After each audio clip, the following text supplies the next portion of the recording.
Hello and welcome, college students, early career journalists, and everyone who is joining us today. Thank you so much. I am really excited for this conversation. We're going to talk about how to move up the ladder in your career. Now, of course, some of you, if you're still in college, haven't landed that first job yet. So we will talk briefly with some of our panelists about how they landed their first jobs. Then we'll talk about what you do once you get your foot in the door at a media company, because that's just the beginning. The choices you're going to make from that point will decide where your career goes and how quickly you climb the ladder. We will be taking questions at the end if you have them. So please feel free as we go along to drop them in the chat and we'll go back and look at them. Probably the last 15 minutes, we'll open it up and we'll try to get to everyone's questions. Also, just a couple of housekeeping things. There will be a replay of this webinar up on Cebu's website, probably tomorrow, but within a few days. And you'll see it on, they'll be sharing it out on all of their socials, so you'll see it there. And finally, this is one of a series of webinars for college students and early career journalists. So the third of three will be September 19th at 1:30 p.m. Eastern. And that is about how college students can set up their first budget. So you can check that out and register at cebu.org/events. Okay, let's get started. First, I'd like to introduce our panelists. Danielle Abril is a writer for the Washington Post. Robert Barba is a news editor at the Wall Street Journal. And Gorik Ng is a career advisor at Harvard and a faculty member at UC Berkeley. He's also a first-generation college student and author of the Wall Street Journal bestseller, The Unspoken Rules: Secrets to Starting Your Career Off Right. Now, he figured out those rules, the unspoken rules, as he called them, and he's made it his mission to share them with others, like all of you here today, to help you learn the rules, be competitive, and find success. So today, what we're going to do is we'll talk to Gorik a little bit about what some of those rules are, and then we'll get some insight from Robert and Danielle about how they applied some of those things to moving up the ladder in their careers in journalism. So, okay, I know the first question everyone wants to know is when you see Wall Street Journal, Washington Post, how do you get your foot in the door? So Danielle, can you tell me where was your first job in media and how did you get it? Sure. So, Cindy, I like to say my first job was technically like a glorified internship position. I was actually interning at a small publication, business trade publication. And, I graduated in 2008, which was like the worst time to try to find a job in media. I was spending all of my time applying, and I mean hundreds of applications at a time to try to get my first job. And the internship was like, hey, we don't really have a position, but can we keep you on until you figure out your next steps? So that was technically my first job. But I like to say my first job was actually for the Dallas Morning News, because that was the first time I actually got picked up and not just like extended. So I worked for the community newspaper at the Dallas Morning News, which no longer exists, but at the time it was called Neighbors Go. And that was, again, just one of those like really lucky cold applications, and really just trying to like get to know everybody and doing a lot of research, understanding what the editors wrote, what they did, so that when I did have the conversations and I did get some FaceTime with them, I could say, hey, I saw that thing you wrote last week for your editor's note, and I did that too once. And, just to make a personal connection in a way that kind of took me off the page so that they would remember me as a human. So that was the way I got my foot in the door the first time. Okay, I think that's great. And how many like resumes and reels did you say you sent out again? Yeah, I think it was like over like total. I think there was like something like 60 or 70 reels, because I was also looking at broadcast and I was just sending them to like the smallest markets. Like somebody will hire me in like Casper, Wyoming. And then also, just a bunch of like online jobs and print jobs. And I was just really just flooding the scene. And a lot of times I was even applying to places that weren't actually openings. I was just like, hey, take a look at my reel, or I'm a really enthusiastic journalist. You should look at my clips, places that I thought I had a chance of getting in the door. So really just sending them out in mass. Okay, I love that because you were not taking no for an answer. So I feel like for me, that's one of the first things I love about listening to your career stories and how you break into media is perseverance. I remember when I was applying for some, media jobs in the beginning, I would apply and I wouldn't hear anything. And I would think, oh, well, I guess I just wasn't as talented as the other people, whatever. So I love that your attitude was like, first of all, flood the zone, right? Everybody and anybody, not just a handful of my dream jobs or whatever. But it sounds like you approached it not like, oh, I hope I get a job in media, but like I will get a job in media. So I think that was just really great, to just keep sending those out. And the thing I also wanted to mention for anyone who's like in college and interning here, you know, um, that goes for internships too. It goes for anything. Like I remember when I was at CNBC and I was hiring interns, I would see a resume go by and I'd say, oh, that person's not quite ready yet. And then I would see them send it again. And I'm like, oh, I see they got one internship, but they weren't doing great on their writing test or whatever. By the third try, they just kept at it like someone hired them and they applied to multiple departments, and some of those people were not only hired, like several of those people who did it more than once. But then some of them are still working at CNBC because they got offers after the internship. So it just goes to show you that little voice that tells you maybe I'm not good enough, maybe someone's better. Don't listen to that voice. So Gorick, this reminds me of a story in your book, The Unspoken Rules, which, by the way, if you guys have not read it, please go get it because it is amazing, and some of that advice will change your life. So you had a story in your book about a job fair you attended when you were a student at Harvard. Can you share that story and then tell us a little bit about what you learned from it and also what you kind of learned about what you were doing wrong when you were helping your mom with her job search? Yeah, sure thing. Well, I didn't even think of job fairs back in the day as job fairs. I felt like they were, what's the right term? Free swag fairs, where I would walk up and down the rows of tables and be like, "Oh, I want that water bottle." Not realizing that my peers were going through this process in a completely different way, where I would go up, pick up some free swag, maybe sign my name into their entry book or whatever, and then walk away. What I didn't realize was my peers, my classmates, my friends, they were building relationships and they weren't just going up to a table and saying, well, what do you do? Instead, they were saying, oh, nice to see you again. At which point I was like, what? Like, this isn't the first time you're meeting. And it really opened my eyes to the unlevel playing field that's the job search, because you may have heard the cliche of it's not what you know, but who you know. Well, some of the classmates we might be sitting next to might have family members, older siblings, mentors who've gone through that process before and have that person banging on the table for them to get hired. And that was definitely the case for me, applying to hundreds of jobs coming out of school. And it flashes me back to when I was applying for a job for my mom. My mom had worked in a sewing machine factory for, well, since she was 12 years old. And when she was laid off, I had to grow up really quickly because I had to learn how to write my first resume and cover letter for my mom. And we too blasted out resumes to hundreds of employers and ended up getting zero callbacks.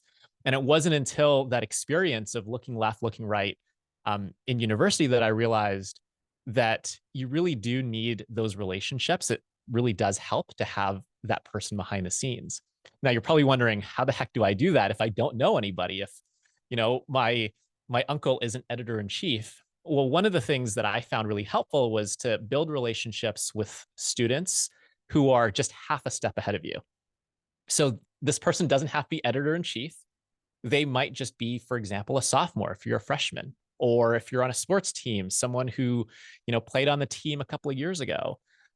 Looking through those alumni lists and seeing where they've gone can be really useful, because you can now reach out to them and say, hey, like you, I also grew up in Texas and moved over to the Midwest, and now I'm looking for to start my career in New York City. Even just being able to say that, like you, I also blank, really goes a long way. And ideally, you'd be doing that just on a regular basis, not just when you're looking for a job. And those are the things that I wish someone had told me sooner when I was starting out.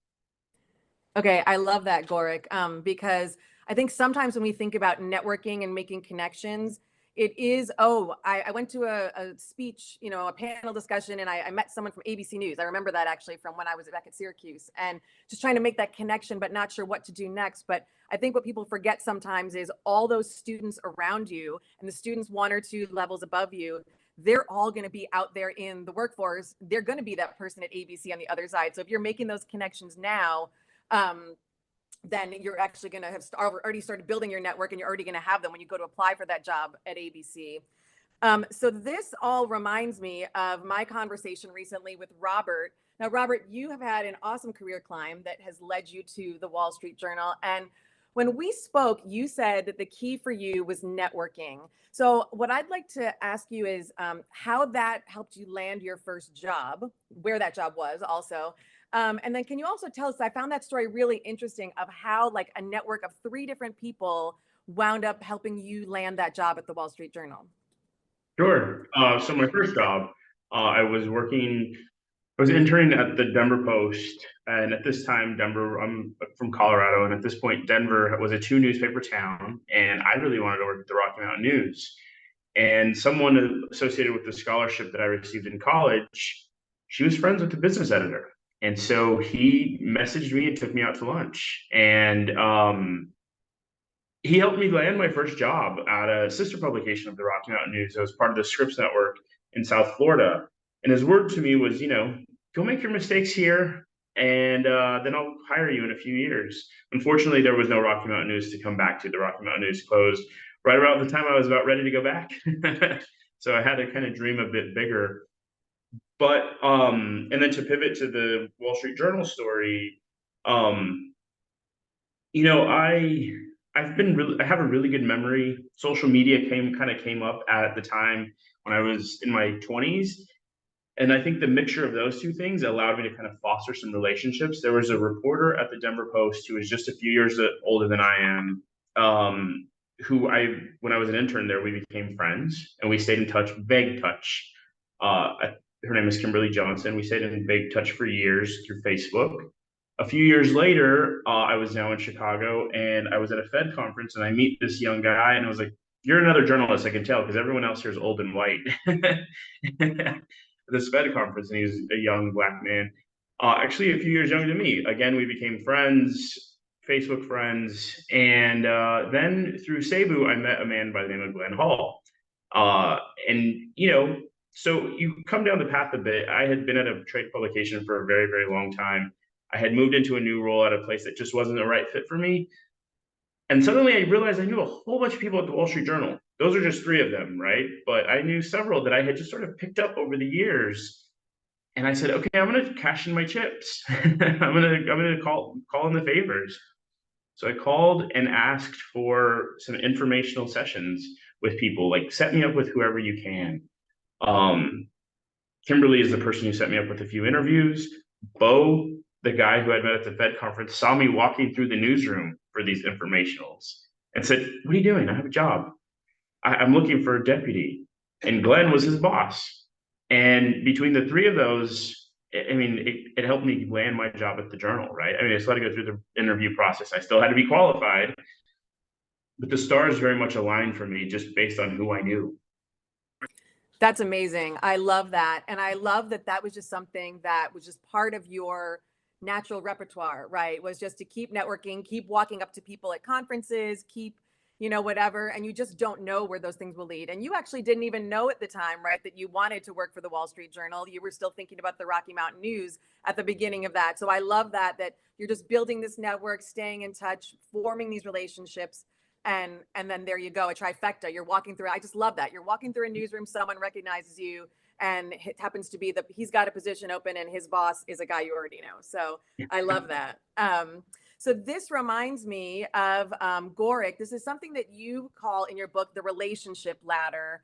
And so what I'm curious for you, especially when we have like a lot of college students on the call today, like if I'm new to a company, and I'm just trying to figure out how to make some of these connections. We talked a little bit about finding students who are a little older than you, but what are some of the places and ways that I might be able to do that to just sort of start to make connections? Yeah, it's basically do what Robert did. And when it comes to this relationship ladder, I think of it as existing on a number of different rungs. So on that first rung are strangers. And just by definition, billions of people on the face of the earth, most people will be strangers to you. But if you do what Robert did and just look left, look right, and say, "Hi, I'm Robert. Nice to meet you. I don't think we've met." That person just got converted instantly from stranger status to acquaintance status. And once in a while, you might, for example, in Robert's case, add them on Facebook or social media, or you might message them a relevant article or podcast or white paper or opportunity. And you might just say, "Hey, this came across my email account. Just thought I'd pass it along because it reminded me of this and that conversation that we had. Hope you're doing well." And just like that, you converted this person from acquaintance status to ally status. And then occasionally those people, one or two, might be just half a step ahead of you, in which case it's kind of like in college, right? You've got friends that you trade notes with, you've got friends who are maybe a year or two ahead of you, who know which professors to take classes with, which clubs to join, which opportunities to avoid. Well, those are mentors. You might not use that title, but they're half a step ahead of you. They've been through it. They can look around corners. And then occasionally, some of those mentors will also be in positions of authority and influence, in which case they're sponsors. And these are, the Bows, the Glens of the world, in Robert's case, where they have the opportunity to bang on the table and say, "I like this guy. I like this gal. I've worked with them before. I trust them. We should totally give them this stretch assignment or this opportunity."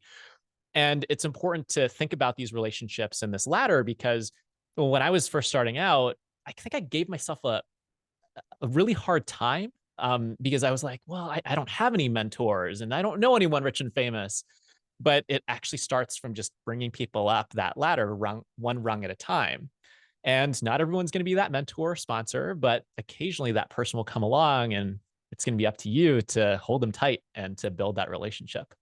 When it comes to just starting out, sorry, just one quick thing is, when you're on that newsroom floor, when you're anywhere really, just walking up to someone, not doing what I did basically, which is when I walk into an elevator bank and I see another living, breathing human being, my instinct is to like take the scenic route and like take my third bathroom break just in search of a free elevator. That's actually a hidden opportunity to be. I don't think we've met. I'm Gorik. I'm new here. I actually sit right over there. Nice to meet you. And just like that, you just converted someone from stranger status to acquaintance status. And you really never know where those relationships could take you in the case of Robert. I love that. And I'm totally with you. I am that person too, who would be like, I might just take the stairs. But yeah, so I think we all have learned a lesson on that, about like taking advantage of those opportunities to make those connections. So I just wanted to follow up with you, Gorik, really quickly on one of the things you said, and you touched on it a little bit, but I wanted you to just explain it to everyone, because I think it's a really important point, which is we all kind of know what a mentor is, right? Someone who might like give you advice on your career or in the piece of journalism, like on how to be a better reporter, how to cultivate sources or whatever. But you've talked about a sponsor, and a sponsor being different than a mentor. And so I just wondered if you could just briefly tell us like what that is and why that role is important. Yeah, absolutely. So I think of mentors as just anyone who knows something that you don't and can help you appreciate what you don't know and don't know. What you don't know, but should know. So if you're in college, you're a sophomore, this could be a junior. This could be a fellow friend. I've got actually many mentors that I see as mentors who are younger than me, because everyone knows something you don't, and these people always have something insightful to share with you. So mentors, use it liberally, even if you're not necessarily using that term or title on anybody. And then I see sponsors as folks who are in those backroom meetings chatting about who should get hired, who should get promoted, who should get this really cool assignment. You may not even have a sponsor yet, and that's okay. You might have that one sponsor 10 years from now who changes your life. Sponsors aren't as easy to come by, but as you're bringing people up that relationship ladder, you will find those people eventually. Yeah, I love that. So it's those people who are like fans of yours and your work, right? To say it in one way. And so they're going to be that person that if they're in the room, even when you're not in the room, right, they're going to be the person advocating for you. And I found those people over my career, and I actually found like those are some of the most important people you will find in your career. So I think cultivating relationships, even when it's like oh, I got invited to this meeting, but it's, I'm not really on the marketing team, or I'm not really on the whatever. Like, you never know where those sponsors are going to come from. So I think if you're cultivating a wide net, even outside of just seasoned journalists, I think it's really important. And this leads me to something we talked about, Danielle. When you, one of the things that I think that Gorix actually talks about, and it's really important, is that while you're building these connections and while you're blasting out your resumes and doing all of these things or whatever, you need to show them that you are the right person for the job. And so you and I, Danielle, were talking about how when you got your first job at the Dallas Morning News as a community editor, you actually did not have any experience as that. And so I wondered if you could just talk about like how you showed them that you were the right person for the job.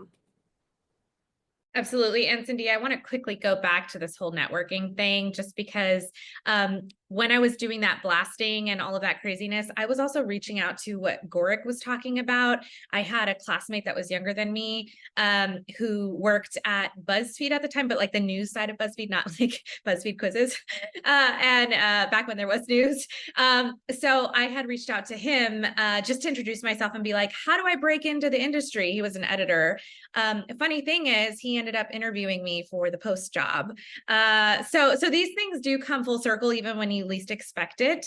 And two other people who interviewed me for the Post job, I met at a dinner and they remembered me, and we had this whole, so you never know. Okay, now onto your question, how I proved myself. So yeah, I had gotten this job. It was really my first journalism job beyond my extended internship at a real paper, not like a trade publication that kind of operates in its own way. And so I walked in, and this is probably not the best advice, but I definitely walked in with imposter syndrome. And I was just like, oh my gosh, they hired me. I'm terrible. They're going to find out I'm terrible. They're going to find out everything I don't know. Truth of the matter was that wasn't the case. That was what my brain was telling me. I learned that later, but I walked in with that mentality. And I also walked in saying, okay, I know they could have hired, there was a lot of interest in this job. They could have hired anybody and they could get rid of me if I don't measure up. So I have to prove that I'm not only the best fit, but that I will go above and beyond what they expected, so that, they know that they got the best hire. So what I was doing while I was in my first job was really like asking, what else? Yes. And what else can I do? So I was, coming in early and staying late, and asking beyond the community newspaper, asking the Metro paper, like, if they were low on weekend reporters, can I come in on a Sunday? I can come in on a Sunday. I was young. I didn't have a lot of responsibilities. What was I going to do on a Sunday other than maybe have a mimosa? So, yes, they sent me to a lot of like, the stuff that they didn't want to do, like the egg hunt or the horse race. But I was just like, I will do it, and I will find out the best horses and what these thoroughbreds are. And like, I just tried to be really enthusiastic about everything and really just show up and sort of put my best foot forward. And that also helps not only like prove myself, but on the networking side, because people across the newsroom started to know who I was, and I started to gain a reputation of like, she's dependable. Like, we know no matter what we put in front of her, she's going to get it done. And I was always taking on extra work. Probably like early in your career, it's probably good to do that. You should also know your limits, but I was definitely like, oh, you need to do extra. Yes. So I was hired as like the editor of the smallest community, or assistant editor, excuse me, of the smallest community paper. And quickly they were like, oh, she can handle this. Let's make her editor. Let's move the other editor somewhere else. She can handle that. And then shortly thereafter, after I was still kind of like, oh, I can help.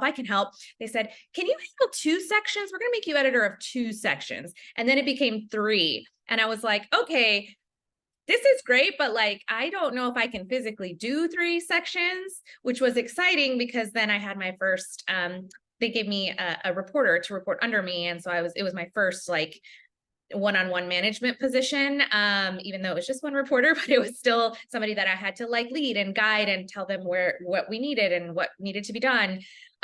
So really just showing up and really being able and unafraid to like just throw yourself in. And when you're young, I feel like, I mean, you can always do this as a reporter. I feel like I still do this today. It's like, I'm not afraid to look like the stupid one and just be like, I don't know how to do that.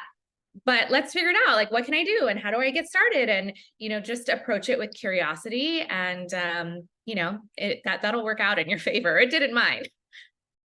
Okay, I love all of that. And what I really love is that you took two things and you totally flipped them to your advantage, right? So some people might be like, they assigned me to horses and whatever, and the balloon, lift or something. And you turn that around and turn that around into a networking opportunity. Right now, more people in the newsroom know who you are. You've also proved that you can do anything. So you're that dependable person that they're going to be one of the go-tos that they have you on the top of mind.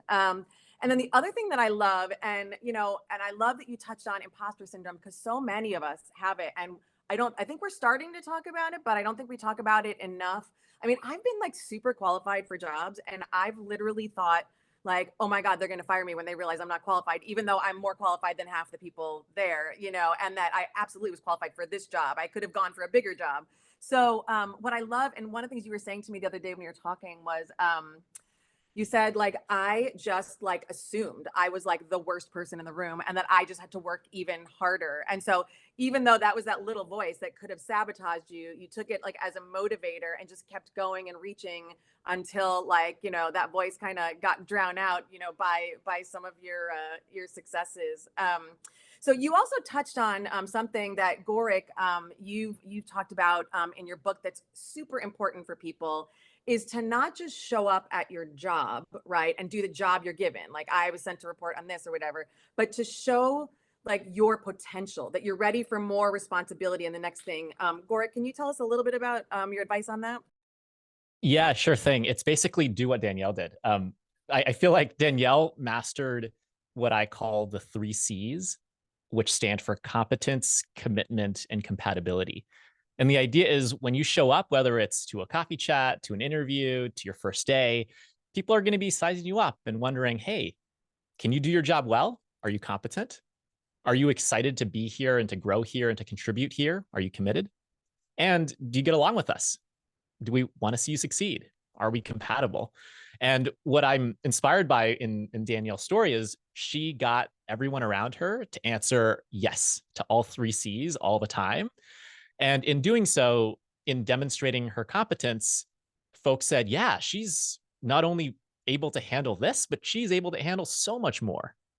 And she's eager, she's willing and able to go above and beyond. She's committed. Let's offer her the stretch assignment. And whoa, this person is hungry to succeed and she's nice about it too. I want to invest in her. And she was compatible as a result. And so I feel like if you're demonstrating those 3 C's in the same way that Danielle and I'm sure Robert did as well, you'd go really, really far. And the challenging, actually not the challenging thing, it's actually the motivating thing, maybe not for the world, but for us, it's that it's actually a pretty low bar, right? And if you're coming out of school, you're no matter, there's bias, there's discrimination, all those things are absolutely true. One of the things that, regardless of what background you're coming from, one of the biases that you will be walking into is ageism in the form of, oh, you're a millennial. Oh, you're a Gen Z. You're gonna be on your phone all the time. You're going to have attitude. You're probably not going to want to do very much. It's a very low bar, and just the slightest bit in terms of enthusiasm and going above and beyond can dispel and disarm people, because folks are like, whoa, wait a second. Danielle's not like the average person coming into our newsroom for the first time. That's really great. I love that. I think sometimes it's easy for us to get caught up in like, oh, well, they think this, or oh, or to complain, right? It's so easy to complain about what you feel people are thinking of you or things that have gone wrong, but to just really take those things as opportunities for you to keep pushing and keep showing them and keep proving yourself, and you're climbing the ladder in the process. So Gork, one of the other things that you talked about that I thought was so important, and I think it's a risk that journalists in particular we run into, which is, I like to say sometimes we're like Schroeder, from Peanuts. We're down here doing our reporting and doing our jobs or whatever. And you honestly, and I can safely tell you, when I got out of college, I really thought if I just worked hard and did my job the best I possibly could, that was enough. I quickly learned that wasn't the case.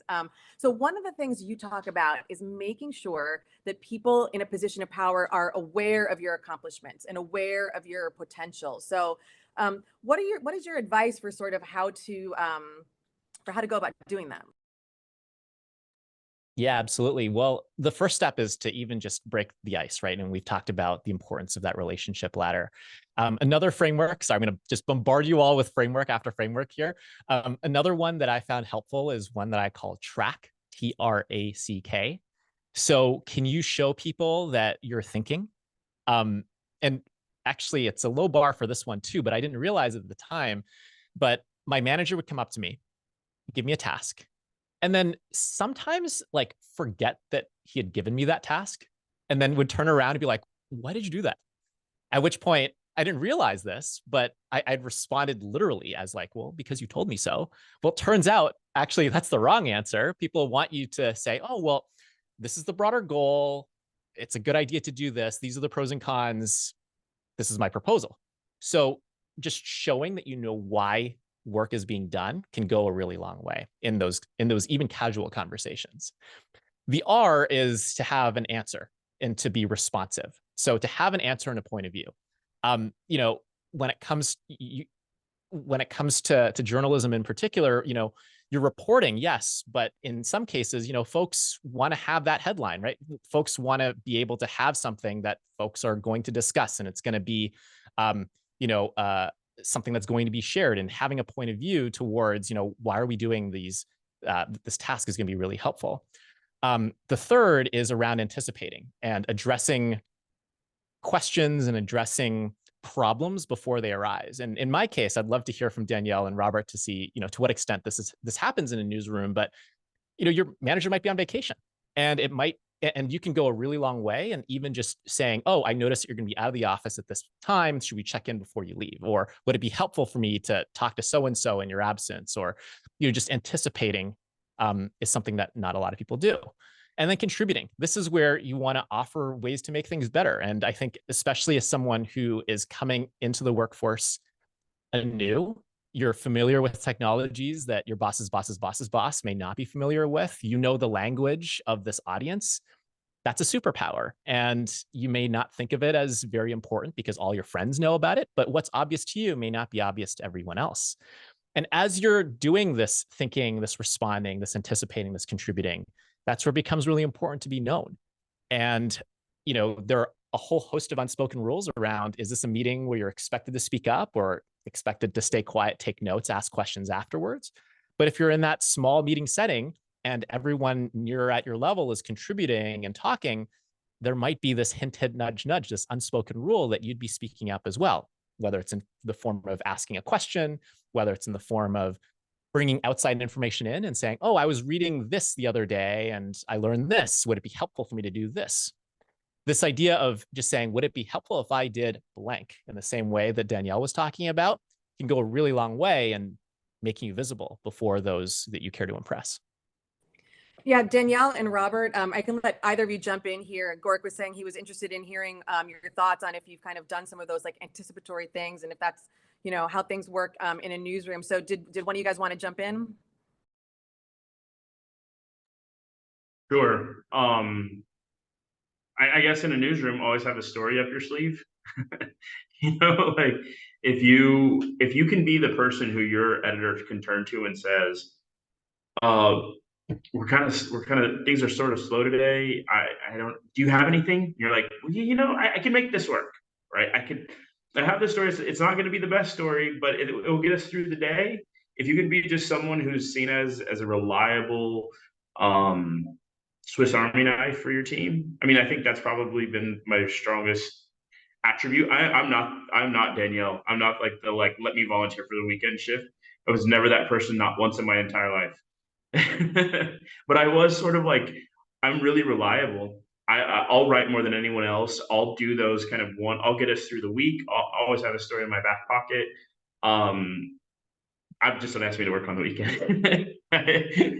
Well, I do now, right? But like, it just, I was never that person. My strength was just sort of being incredibly reliable in the moment, and you knew that you could turn to me and get us through. I was going to have something. Danielle, did you find that you're doing that, like not just volunteering for assignments, but that anticipation and trying to, you know, make sure that you're visible to a wide range of people? Yeah, and I would kind of double down on what Robert said, is just like always having like even like something that a lot of times things that you have in your reporter's notebook, you can easily turn into like a story and just be like, oh, I got this interesting little tip and I didn't use it. I could turn it into something if you need it.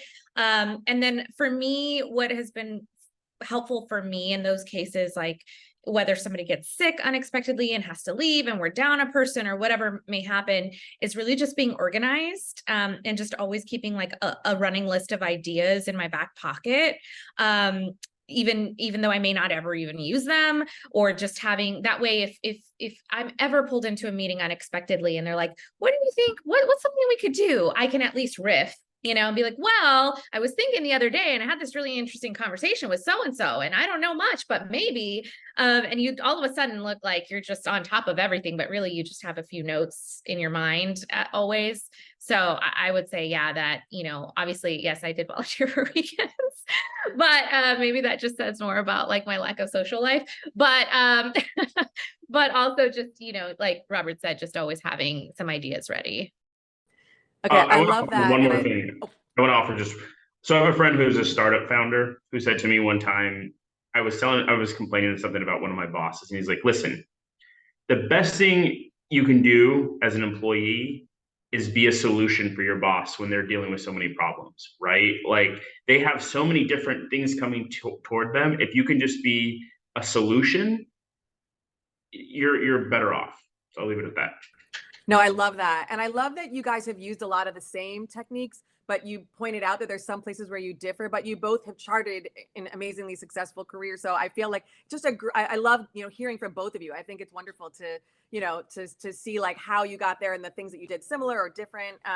So Robert, on that point about making sure that you are visible, I wanted to ask you, there was a story you were telling me about how at a previous job you felt you got passed over for a big story because you weren't visible. And so I wondered if you could just tell us a little bit about that story and then what you chose to do about it to be more visible. Yeah. Okay. So I'm gonna cut to the chase. So my advice is not necessarily move to New York, but that's sort of the result of this story. I was a really, really reliable reporter. I wrote more than a lot of my colleagues, but I was based in Chicago and our main newsroom was in New York. And our editor got a great tip. And rather than come to me, someone who this kind of fit into my beat, he went to someone who he knew he had investigative background.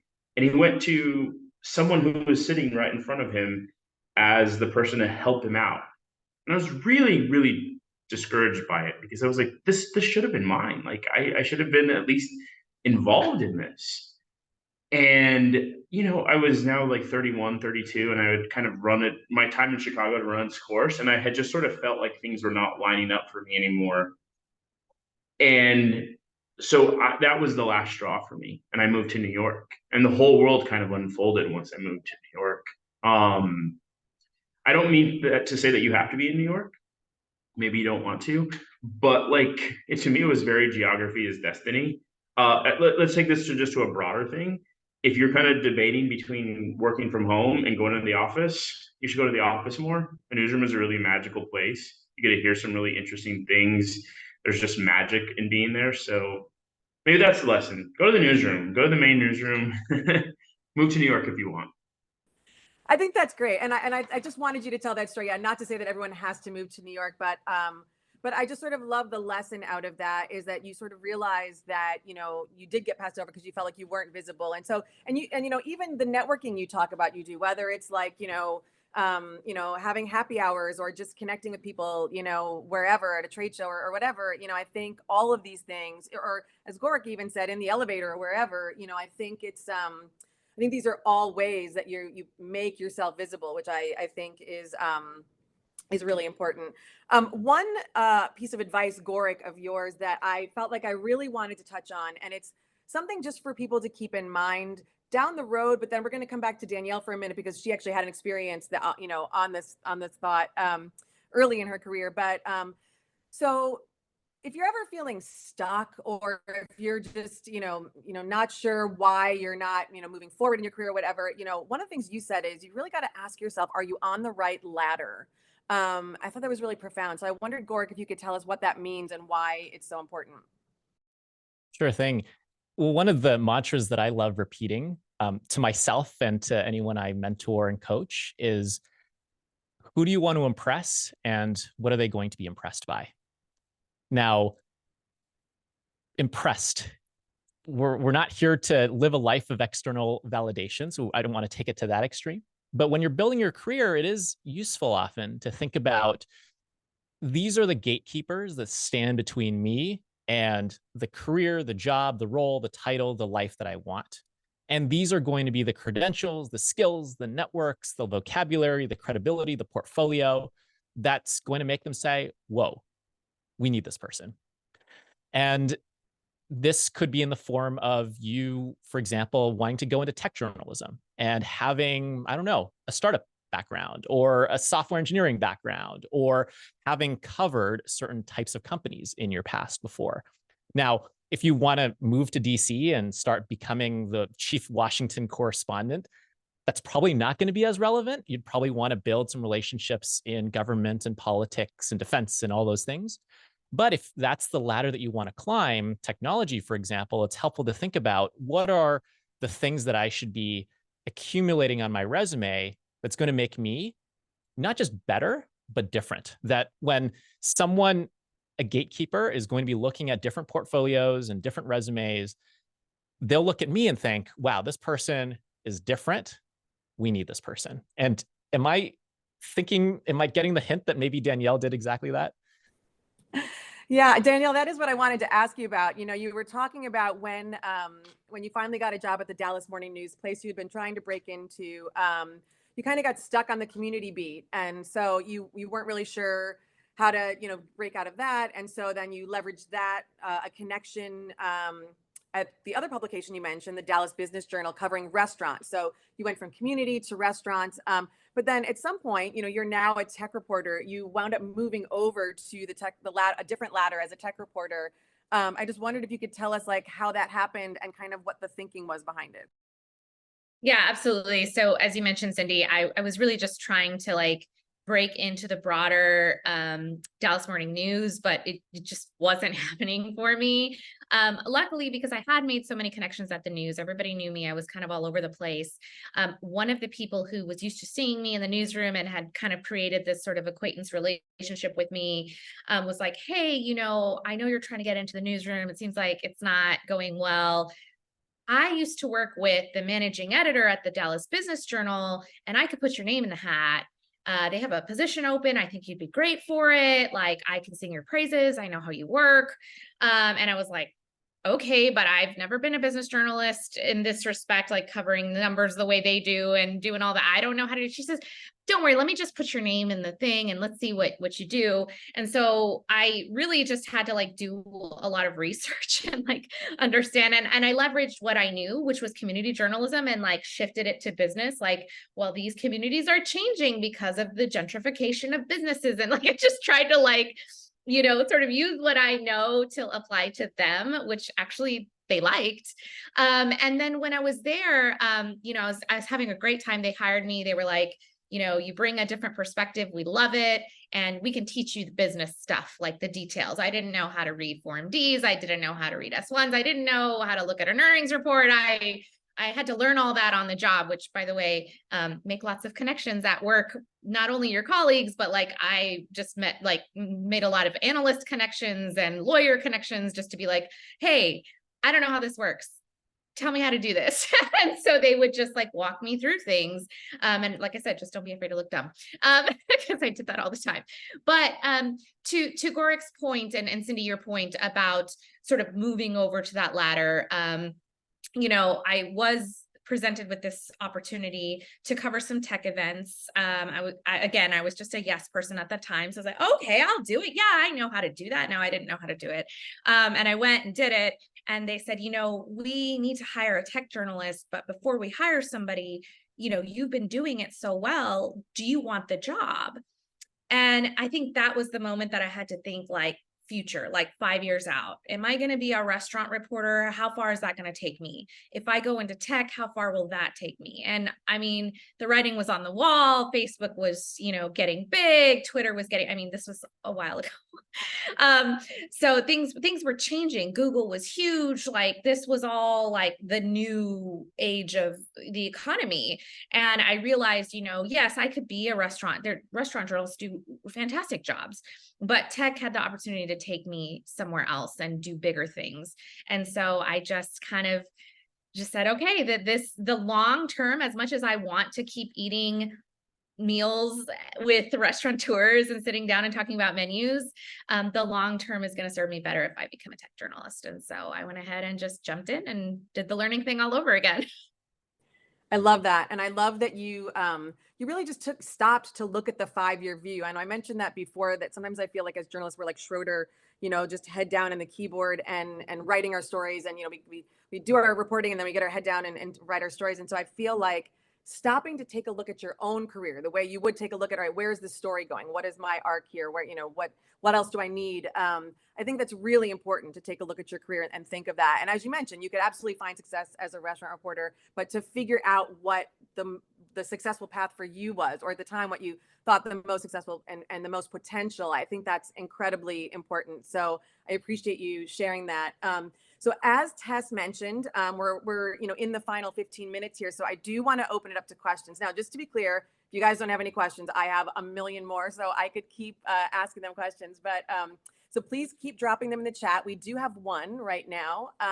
So it is from Shanna N, who said, as a second career grad student, sometimes I feel defeated when I cannot secure an internship. What direction would you give a second career journalism grad student? That's a great question. Anyone want to jump in and just take that?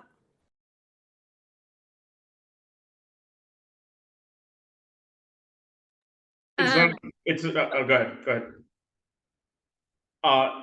It's not necessarily great advice, but just words of encouragement to just keep plugging away. I mean, internships have become so incredibly competitive right now.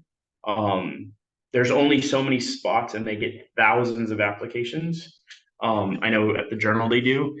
I would encourage you, I mean, the most practical advice I can give you is to follow those instructions for the applications to a T, because one of the easiest ways to cull through the pile is to make sure you're only advancing those who followed the instructions.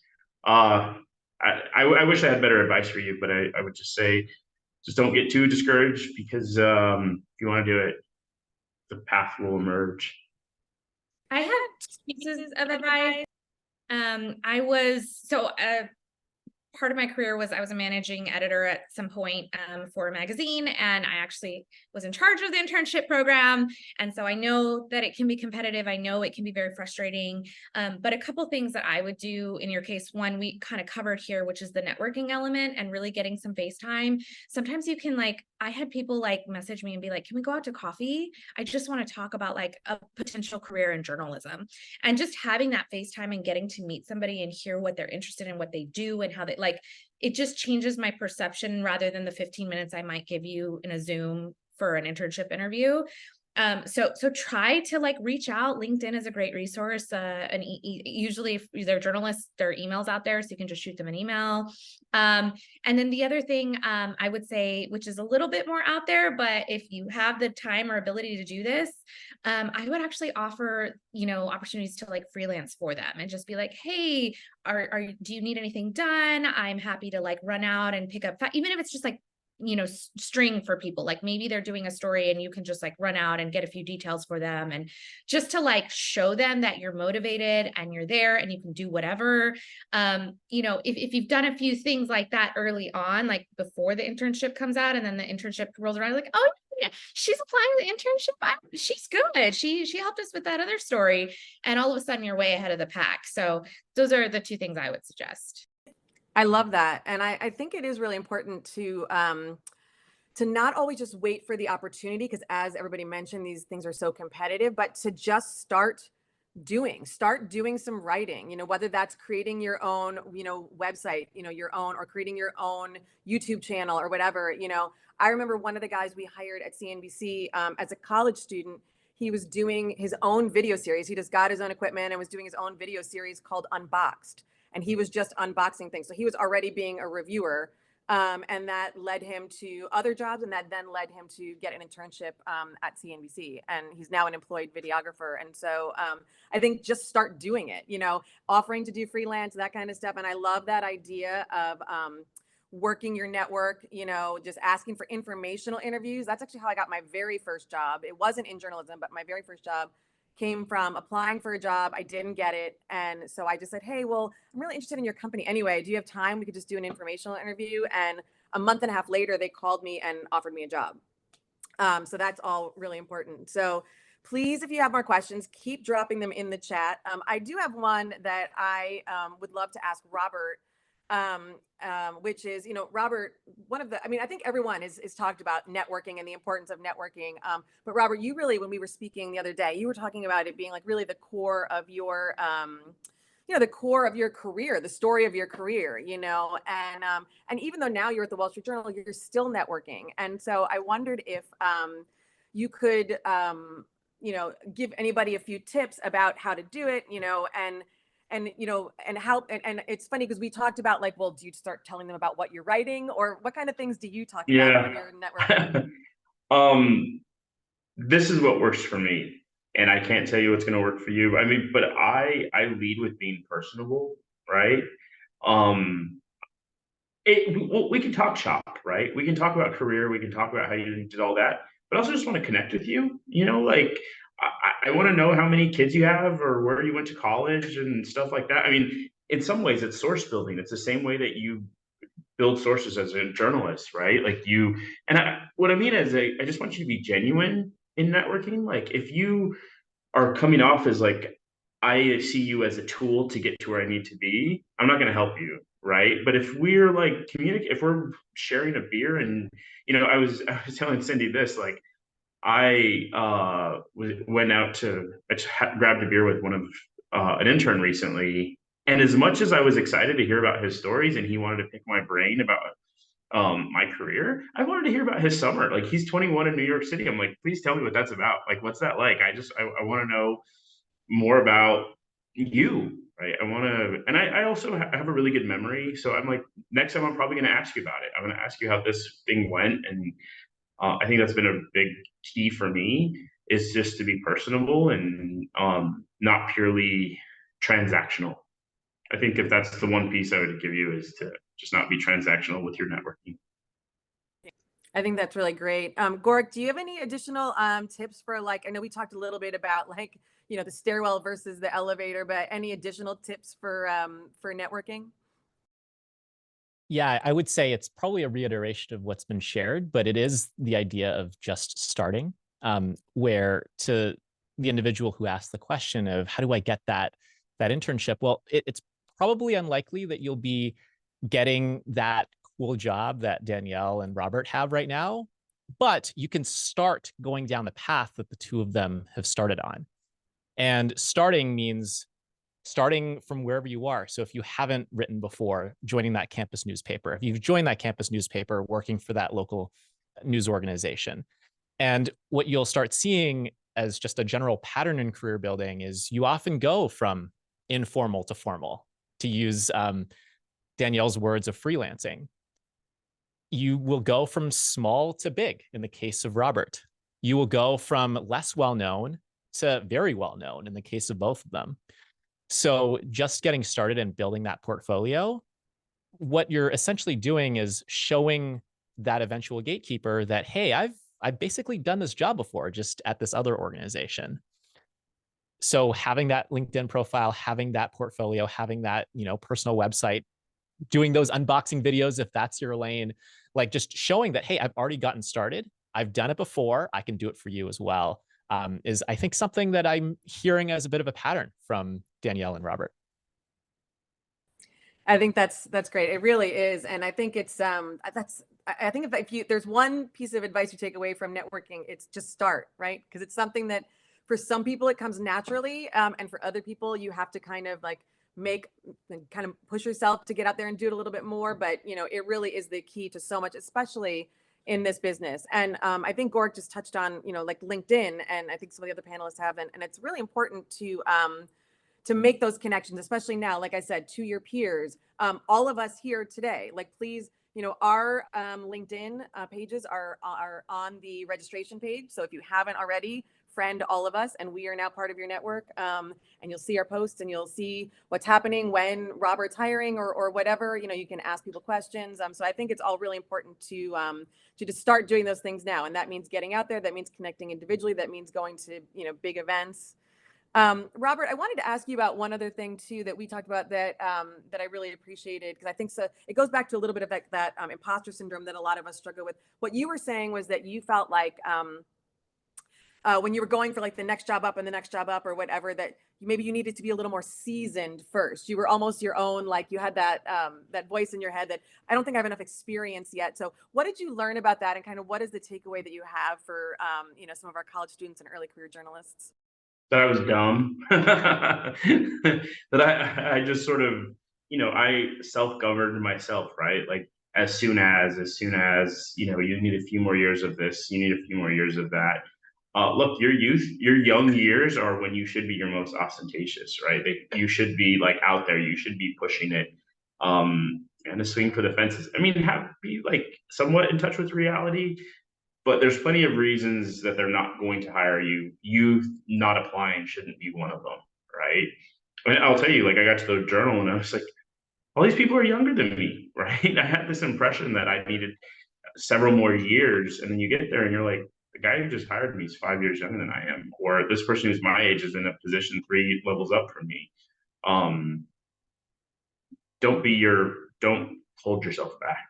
Be realistic. Hold yourself back. I think that's great advice. And I really appreciate that, because I think so many of us struggle with that I really thought it was important to say that. So we are almost out of time. So I just wanted to say 2 quick things first. And then I wanted to give our panelists a chance to offer any final bits of advice, parting words of wisdom. So first of all, I want to thank all of them.